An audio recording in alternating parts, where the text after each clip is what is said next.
Jeg heter Peder, vennene mine kaller meg Lido, og jeg er her I dag for å snakke om musikk. Don't panic, that's the only part that's in Norwegian. What I just said is my name is Peter, my friends call me Lido, and I'm here today to talk about music. Now, being asked to do a TEDx is quite humbling, to be honest. I'm 26 years old. I'm not an expert on literally anything yet. And why am I here? What do I have to say that's interesting? Well, that's exactly how I felt coming to America to make music. I moved here when I was 22, and I came here to pursue a career as an artist, producer, and songwriter. Now, this is literally where all my musical influences are from. All my musical heroes. All my favorite genres of music were born here. Who am I to think that I would have anything to contribute to a musical scene like that? I saw it as a handicap, essentially, being an outsider and coming in as a fan, essentially. I was born in a very small town in rural Norway called Haugesund. And it's a beautiful place. I love it with all my heart. But I have to admit, being a kid, I was pretty bored and I felt very isolated. So very quickly, my entire life became about music. I got my first drum kit when I was 2 years old. And I got pretty good at it pretty quickly.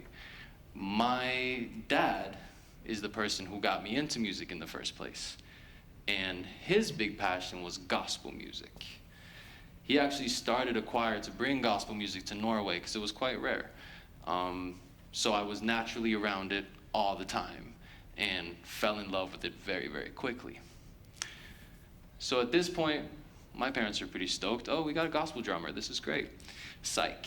I discovered the internet, and with it I discovered rap music. And I fall in love with rap music. I become obsessed with it. That's probably a term that I don't know if my parents were super excited about at the time, but low-key, that's the reason why I don't have much of an accent.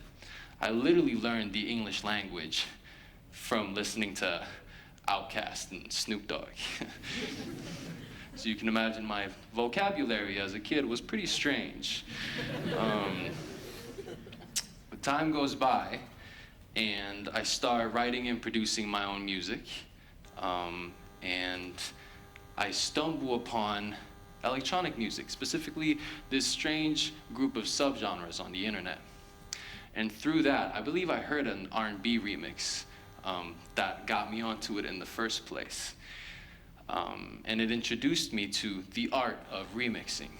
Most of you guys probably know what a remix is. If anybody doesn't, remixing is essentially taking an original song, giving it to a new person, and have that person interpret it and change the production around it, the sounds, the instrumentation, the vibe, etc. Originally, this was done to make something fit in a place where it didn't. Say you had a song that was really slow, but you wanted it to play in a dance club. You would remix it. Or if you had a song that was produced very alternatively with weird sounds and stuff, but you wanted a song to play on the radio, you would remix it. Me, sitting in Norway, I didn't get that memo. I just saw the concept of taking one thing and turning it into something else. So I went bananas. I took rap songs and turned them into piano ballads. I turned classic soul songs and turned it into club bangers. And I would squeeze in gospel chords, because that's my heart. I would squeeze in gospel chords in every turn that I could. I would like to play you guys a little snippet of one of the first remixes that I did.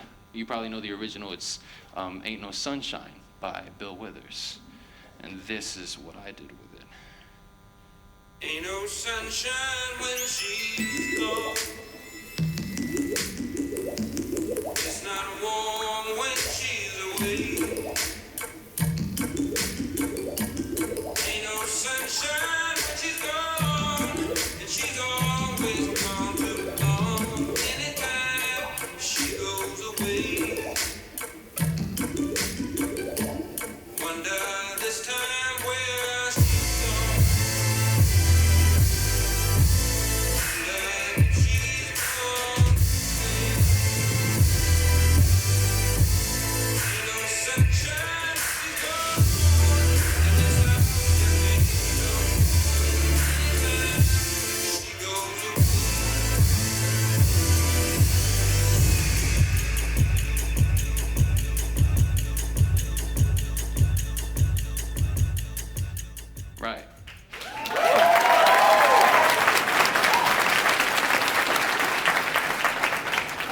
Thanks, you guys.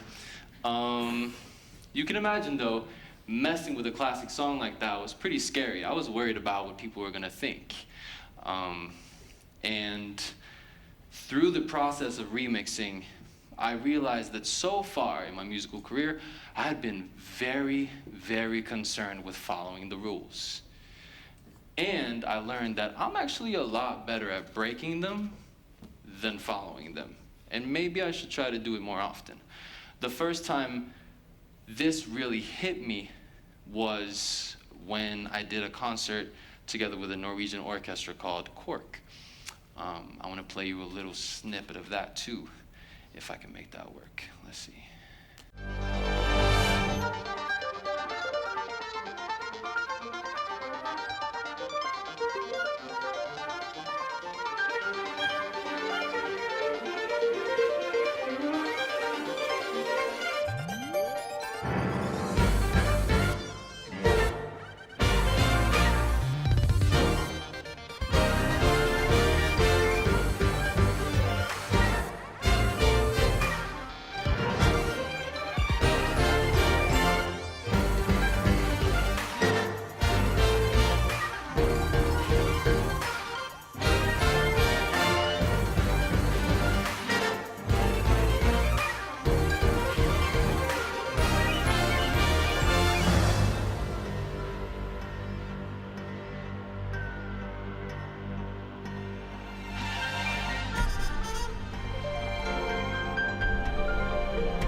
So that's an 85-piece symphonic orchestra, 85 highly educated men and women, very talented, who play music that we consider borderline perfect music. They play Bach and Beethoven every single day. How I tricked them into doing this is a whole different talk that I'll do another time, but they're playing underground niche electronic music with gospel chords and bootleg remixes. So you can imagine I was nervous about what they would think. Like, oh, this is wrong, you're wasting our time, whatever. Turned out, they looked super focused in this video, but turned out they actually had a lot of fun doing it. One of the older guys in the orchestra came up to me after the show and said, "Thank you so much for showing me all of this new music." And then it occurred to me what I was doing. I was translating. The same way that when I remixed the Ain't No Sunshine song, again it became relevant decades after it was important to the generation that was young when it first came out. It was again playing in underground dance clubs and at music festivals all across the world. And this older gentleman probably would have, if he by some miracle stumbled upon this kind of music, he probably wouldn't have given it a chance if it wasn't translated into his language, the orchestra. And that is why I love remixing so much. It's taking something that is true and important to one person or one community or one generation and translating it and making it relevant to another one. Now, these same fears kept occurring in me as I got older. I moved here and I had to make friends. I tried to figure out how girls worked. Still don't quite understand that part, but I'm working on it. And also working with all of these new people for the first time. I was scared that we weren't going to be able to speak the same language. First time working with a rapper, first time working with a pop star, first time working with a film composer. I was quite nervous. But soon enough, I realized that the thing that I considered to be my handicap was actually my strength. These people weren't interested in working with me because I did things the same way that they did it, or because I did it correctly or better or whatever. They were interested in this very strange musical accent that I had. And I think it's really important that we include people and outsiders with a different perspective in everything that we do, because they can challenge stuff that we consider established and can change the way that we think about things around us. One of the most efficient production techniques that I've discovered in my entire life is to bring people to the studio who don't make music. They very often see problems that I'm having from an entirely different perspective and can find solutions that I would have never thought about on my own. So, say for example, me and my mom have an awesome creative relationship. She'll come to the studio, I'll play her a song, she'll make a suggestion, I do the opposite, and it turns out great every time.